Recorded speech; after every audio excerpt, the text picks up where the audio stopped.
Alright, welcome back to Josh's video diary. I'll probably change the name of this channel soon because I think this channel is evolving a little bit. But anyway, we'll talk about that later. I was on my way to pick up my Sony from the hospital, my A7R Mark II body and the 24 to 70 2.8 lens, which cost me a whopping something like $5,000 to fix. Very not happy about it. I'm probably going to sell the thing. I decided to fix it and then sell it and then use that money to buy the Tamron, like as a downgrade, because A, if it breaks again, it's going to be cheaper just to buy a new one, and it's lighter.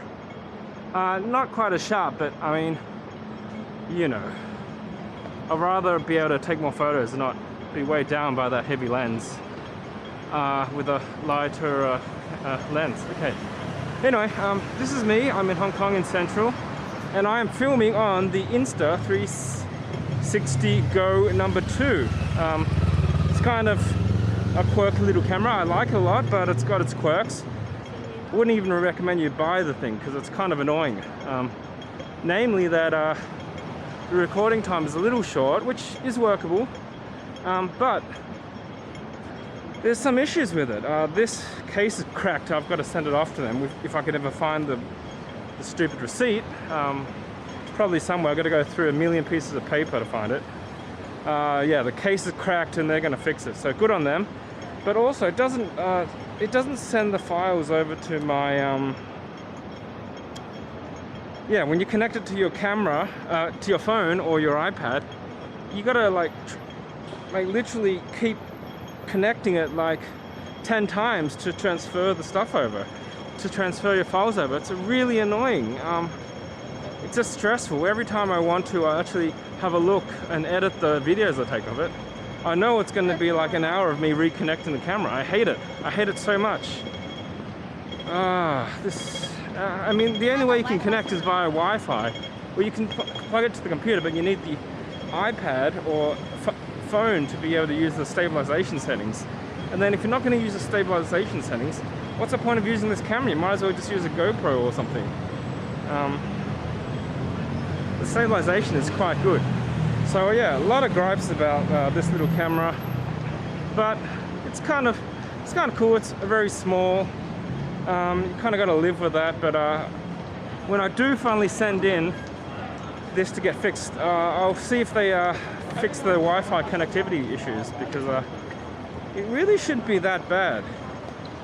Anyway, the point of this video, besides me ranting, is to test out the difference between the stabilization of this little camera and the Sony that I've been doing some tests on, the A7 Mark IV, which I've been stabilizing using the gyro.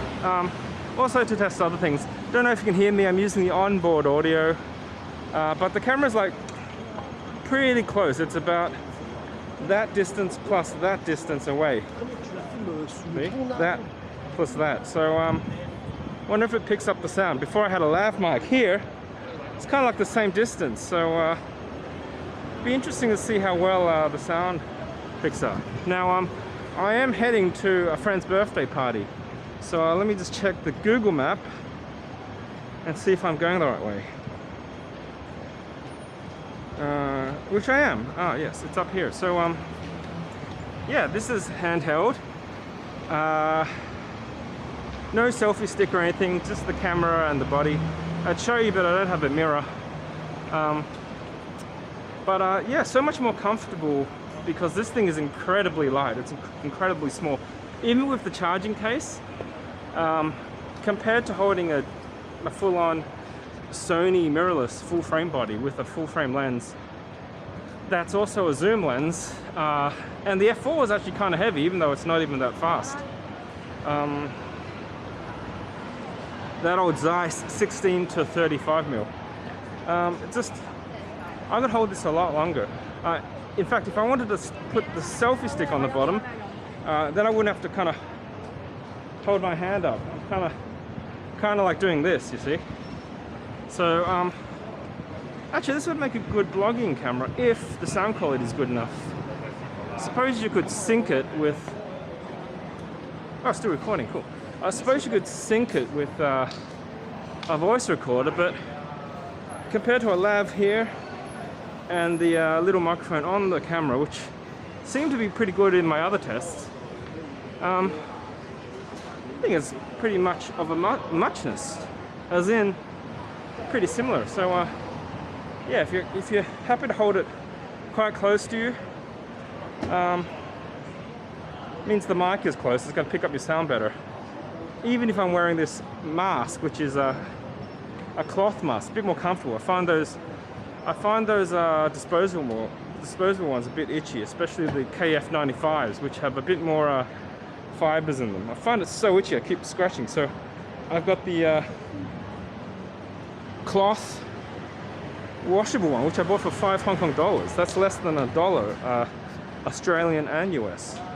So pretty good bargains, probably like 50 cents US if I did my conversions right. Anyway, good to do a little test of this camera. I am on the 6-minute mark and it's still going.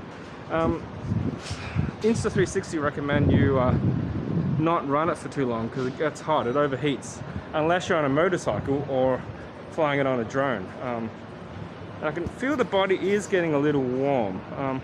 However, you can see from what everyone's wearing here in Hong Kong, it is quite cold today, so that will help a bit.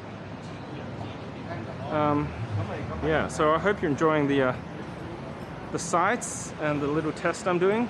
This channel is a channel that I have created to practice being on video, which I still do find a little awkward, but I am getting a bit better at it. I mean, the channel's actually been running for 6 years now. It's not that I post a lot, but just doing it every now and then is good practice. I'm going to turn the camera around now so you can have a look at the sights while I check out my map and see if I'm headed the right way. Alright, where are we? Okay. Go to a place called Social Room. A little tricky to operate this while holding the camera. I think I missed it. It's down here a bit, but I'm kind of pretty close to it. I'm like a block away. Another thing is, it'd be good to see what the result is this camera does in low light. This is like street light. It's relatively bright, well lit street, but it is nighttime. And in order for these cameras to stabilize, they do shoot at a faster frame rate. So I had to set mine at 100 frames per second on the Sony. Oh, sorry, 200 frames per second on the Sony. So it could eliminate those little blur things you get.